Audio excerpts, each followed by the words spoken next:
Yeah, I already mentioned the the elections, so I'm going to give you a test. You know, before we talk about peace, I want to find out just how stressed you are. And this test has already been given to both of the candidates. And which one won? Well, the one that you're going to vote for, of course. Okay, so are you ready? You can just think these in your mind, or you can shout them out, whichever you, if you want us to know how stressed you are, go ahead and shout them out. No, I'm just kidding. Go ahead and just think them in your mind. Okay. You ready? Okay, take a deep breath. Okay. First question, what do you put in a toaster? Bread. Oh, come on.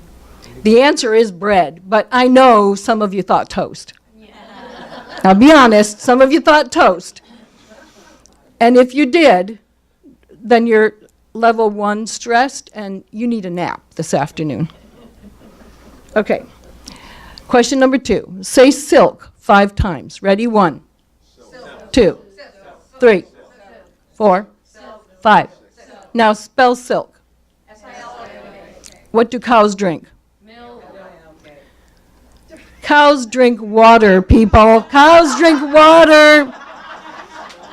We drink the milk. Okay, now you're definitely level 2 stressed. You need a nap this afternoon, and you better have a Reiki treatment. Okay, if a red house is made from red bricks, a blue house is made from blue bricks, pink house is made from pink bricks, black house is made from black bricks, brown house is made from brown bricks, what color is a green house made out of? Green bricks. Green bricks, no. A greenhouse is made from glass. Yeah, lucky, lucky. Lucky was lucky. Okay, if you said green bricks, you're level 3 stressed, you need a nap, you need a Reiki treatment, you definitely need to stay for laughter yoga this afternoon. Okay, do not use a calculator for this. This is mental math. You're driving a bus from Yuma to Phoenix. In Yuma, 20 people got on the bus. In El Centro, 5 people got off the bus and 10 people got on. We got to Ocotillo, 1 person gets off and 1 person gets on. I gave you a good one. You can just leave it right at the level, okay? In Alpine, 10 people get off the bus, 15 people get on. In El Cajon, 3 people get off the bus and 5, are you with me? 5 people get on. And in North Park, no one gets off and 3 get on. You then arrive at the San Diego bus station. The Phoenix bus station. All right, I made a mistake. I said, I'm stressed. I sent us in the wrong direction. I went to Phoenix and drove to San Diego. Ay. Okay. How old is the bus driver? Old enough. The first sentence was, you are driving the bus to me. But I know you. I taught math. I know. If you gave up trying after I gave you the first number and said, I hate math, you're level 4 stressed.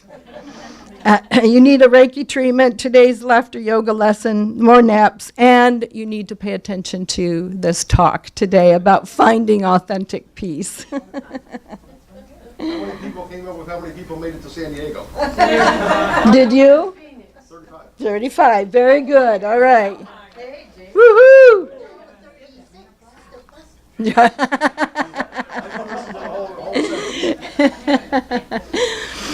All right, so you've done really well with your participation. I'm going to ask you to continue helping me out with my talk this morning. And I'm going to ask John, since my hands don't work that well, I'm going to ask him if he'll demonstrate what I would like you to do this morning. I just want you to clap your hands together and then hold them like that. And now start rubbing them back and forth as quickly as you can. Keep going and don't stop. Okay, how are they feeling? Starting to get warm? Okay. Are they getting warmer? Anybody starting to get hot? Anyone who want to start a fire? Okay. So as you can stop now. Thank you so much. As you rub your hands together, it creates friction, which in turn, the friction creates heat. So now you've had your science lesson. You've had your math lesson and your science lesson so far this morning. Okay, I wanted to use this as a demonstration of what sometimes happens to us with another person or with our country or in the world between countries. We start to rub each other the wrong way. And it creates friction. And as we continue to rub each other the wrong way, it builds to irritation and frustration.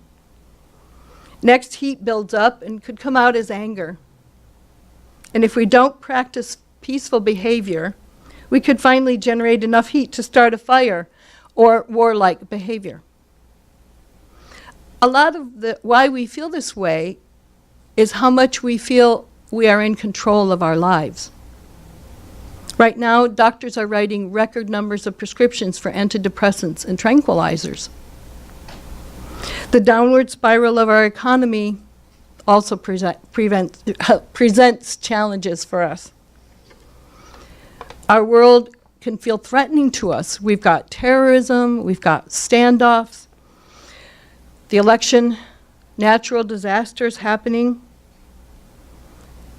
And those events happening around us can cause us to feel unsafe even in the midst of all of our blessings. Add to this the fear we feel from society and the pressure to base our happiness on money and status and possessions. And then add to that, we turn on the news and we hear all the finger pointing, the fear mongering, and inflammatory rhetoric.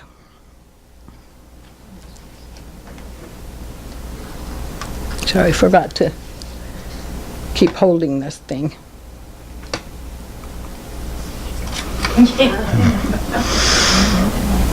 So how do we regain control and find peace when our sensitivities and our sensibilities are being assaulted on every side?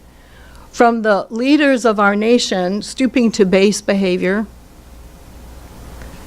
political ads becoming more and more vicious, peaceful protests turning ugly, gun violence, bombings, modern-day trafficking and slavery around the world, police officers and innocent people being victimized, drug cartels and organized crime taking over neighborhoods.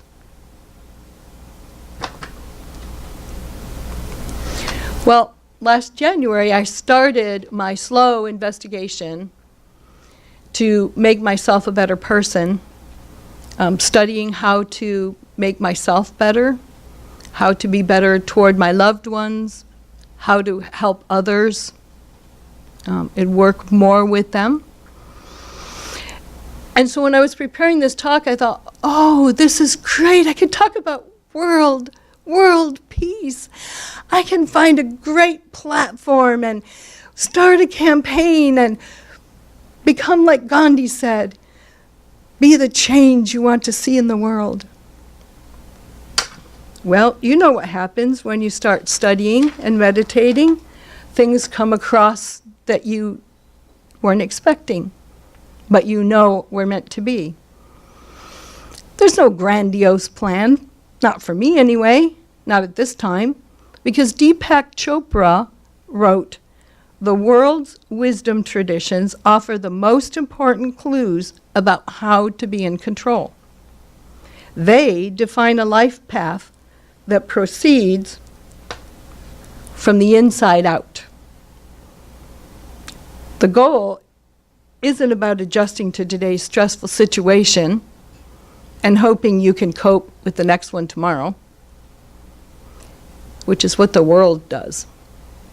He says our goal for control, I love that, our goal for control is a vision where our inner world is safe and secure, which then leads to safety and security in the outer world. Does that make sense? So we have to crush, we all have an ego. And we have to crush that ego, which constantly wants reassurance by seeking gratification or pleasure, help from somebody else. Can you do this for me? And definitely a reason to blame someone else. Remember the feeling of friction on your hands? And I have to say, it's fueled by our media. Really is. And we kind of like feeling that, we like that feeling. We do. I think we do. I know there's been times when I thought, oh, this feels good. I like being angry. I like being mad. Huh, John? We spend our time on Facebook, reading other people's diatribes, especially lately. We listen to reporters sharing their opinions of politicians to fill sound bites. We watched Colin Kaepernick not too long ago make a choice to infuriate millions by disturbing our manufactured peace on Sunday afternoons by refusing to stand for our national anthem, to raise issues of violence and racism by some in this country. Now we've been watching videos and seeing posts of Standing Rock, rubber bullets, handcuffs, jail cells. The points of view rile us up. So we need to seriously spend time away from our computers, television, and our phones. Our commitment should be instead to practice meditation and changes to making a healthier lifestyle. Our goal for control needs to be reaching a deeper level of awareness of when friction is happening to us or around us, and consciously expanding our consciousness beyond everyday concerns and demands. Life works best when you maintain control from the inside out. Yes. Life works best. Why don't you read it with me? Life works best when you maintain control from the inside out. We already know that the flow of our energy impacts everything around us, and the effect can ripple its way across many miles. So if we acknowledge the possibility that consciousness links our inner self and the outer world, we can then take some steps to shift our personal reality through conscious intention. In other words, we can stop any friction or warring behavior and regain our peaceful control.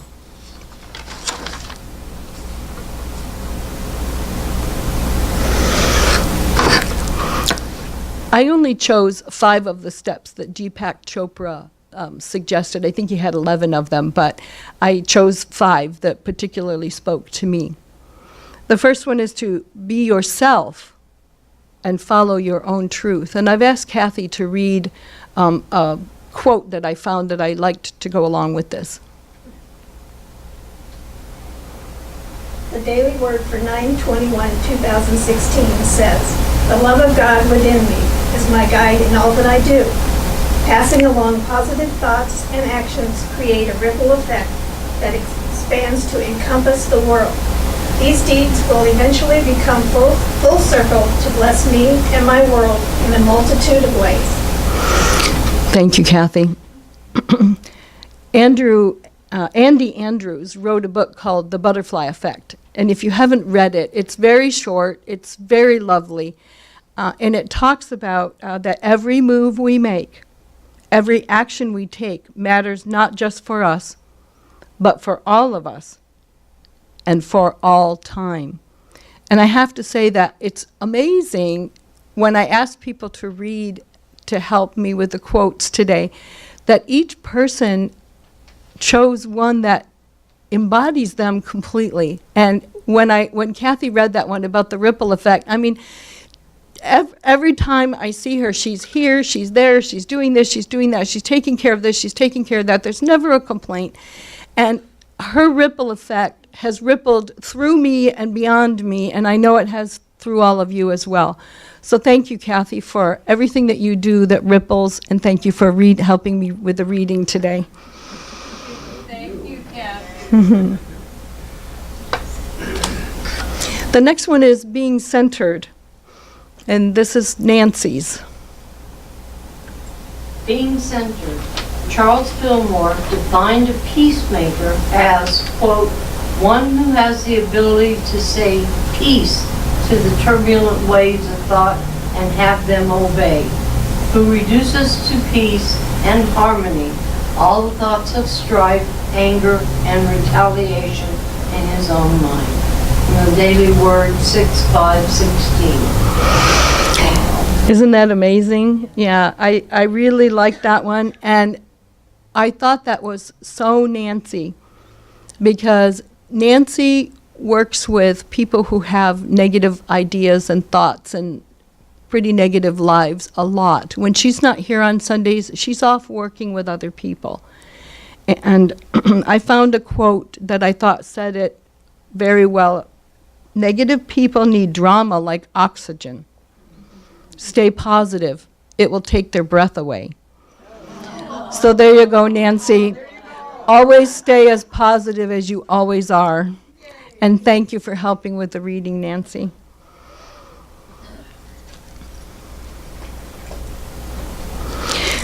Rachel's is being passionate about the things that matter the most. I look for ways to make a difference in my home, my community, and my environment. I take every opportunity to show compassion and understanding. My actions have a direct impact on those around me and in the world. So Daily Word 9/21/16. Doesn't that sound like Rachel to you? You know how many things she's involved in, and she just told me that she's off to Texas in November. So, you know, the woman never stops between bowling and Unity and all the other, her family. And I saw a sweatshirt, a picture of a sweatshirt on Facebook that I wanted to get for Rachel. And I think maybe we all should have one. It says, humanity is my race. Love is my religion. Peace is my weapon. And I could see Rachel, what a warrior, what a peace warrior, wearing that all over Yuma and to Texas and Iowa and everywhere else. So thank you, Rachel, for sharing your reading and for everything that you do. The next one is being able to focus, bringing the mind to one point without distraction. And this one had Dave's name all over it. Yeah, I think this one would have probably been more about Kat with getting into the focal point of. Oh, stop and just read. I'm going to read this real quick for you. When you wake in the morning and the system hasn't been in perfect harmony, storms have been going over your mind, your subconscious, and your body during the night. You have but to say, in spirit, peace, be still. In the name of the Lord Jesus Christ, I say unto you, harmony, peace, poise, and you will set currents going in your mind and in your body, and it will straighten you out. It is better than getting up or taking a tonic, or trying in some material way to regulate the forces that pertain definitely and strictly to the mind. This came from a sermon from Charles Fillmore, August 11th, 1912. His sermon was called The Calm Poise of the Master. Thank you, Dave. I knew it was from years ago when I heard the word tonic. You don't have to get up and take a tonic. But this one spoke to me about Dave because he's been through so many things with the accident and coming back from the accident. And I'm sure that there have been many, many times you had to say to yourself, harmony, peace, poise, self. But you have. And my Sunday isn't complete till I've gotten my hug from Dave. And I found a quote that says, your peace is more important than driving yourself crazy trying to understand why something happened the way that it did. Let it go. Harmony, peace, poise. So there you go. It's gone. Done. It happened. You just roll with it. Thank you. Thank you for sharing the reading. Step 5 is feeling integrated in body, mind, and spirit. This is Ethan.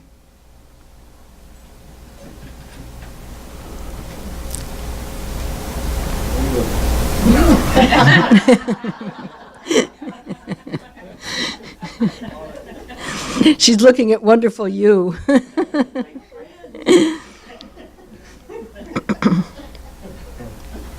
When we find ourselves looking at the world and saying, there's nothing out there for me, we should probably also look into our hearts and ask, if there's nothing out there, is there anything in here? We need to examine our inner dialogue to discover where we might be blocking the conscious energy flow. Then remove the ego, step out of the way, and let the fire of the soul shine through us. Thank you, Ethan.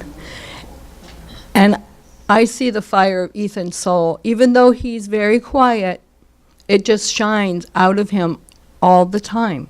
And I feel it. In fact, I feel kind of bad that he moved from one side to the other because I don't get to be in that energy circle that he was giving out before. So I hope that you're enjoying it over on the other side.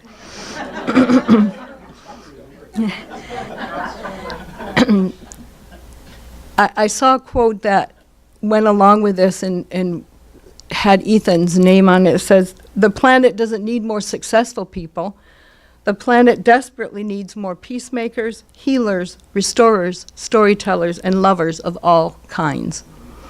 So thanks, Ethan, for being all of those things for us, even without speaking most of the time. I have copies of the 5 with the quotes in a basket up here that I'll put out in the back, and you can help yourself to them if you'd like to keep copies. So we all have the potential to be peacemakers and restorers and storytellers and lovers and healers and everything else. But we have to lead the charge to make peace attractive. I read a piece by Quinn Caldwell, who's the pastor of the Plymouth Congregational Church. And he wrote about an interaction he had with his little 5-year-old son in a waiting room. And the son said, Daddy, Daddy, let's play war. He's like, so every bomb fall, every machine gun sound, and every cannon fire that the little boy tried to make, the dad was counteracting with peaceful, let's build a hospital. Let's make a food drop. And finally the son said, but Dad, I want to play war. Peace is so boring. We have to not listen to the media. We have to figure out how to make building peace as exciting as our friction or war. My son-in-law got called last week. He's a highway patrol officer in California. And he got called to go over to a demonstration, a Black Lives Matter demonstration. And he had to take his riot gear and his gun, had to clean his gun before he left. And he got called over, and my daughter said, Mom, he's good, and I know that that's what he has trained for. And I think a part of him was probably pretty excited to go off to possible war, because it's in all of us. He did get to come home safely. They didn't need him. As far as I know, I never heard any different. It was fairly peaceful demonstration. And so he was able to come back home. We have to consciously control ourselves from the inside out and make the work of creating building blocks of peace become a grand adventure. So right now, I'd like to think of us as sponges. What do sponges do? Well, they soak up liquid, and then what do they do with it when we squeeze them? We lets it all out, right? Okay, so when friction in our lives is making us feel like we're being squeezed, what's going to come out? Anger, frustration, tension, stress. Whatever's been soaked up in us is what's going to come out. So if we have something soaked up or are carrying around a lot of heat from friction with someone or something, or we have warlike feelings of anger, frustration, resentment, that's what's going to come out. Yikes. But if we can learn to be our true selves, become passionate about things that matter most to us, focus our minds, feel integrated in body, mind, and spirit,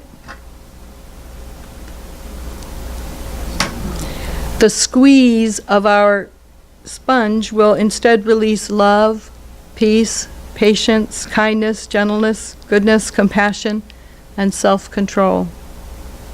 And that, my friends, will create authentic peace within us so we can contribute our gifts and talents to creating authentic peace in the world from the inside out. Definitely, definitively, please do not let your sponge become hard and dry. And remember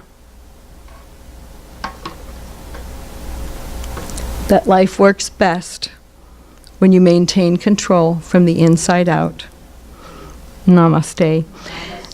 And John and I went to the store yesterday and we bought, can you get the basket so we can show them? We bought sponges for all of you.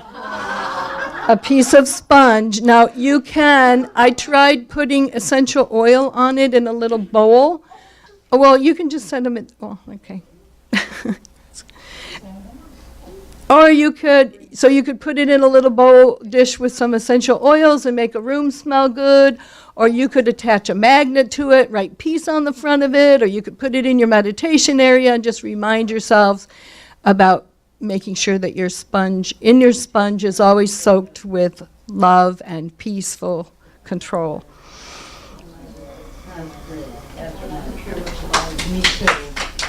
Well, thank you.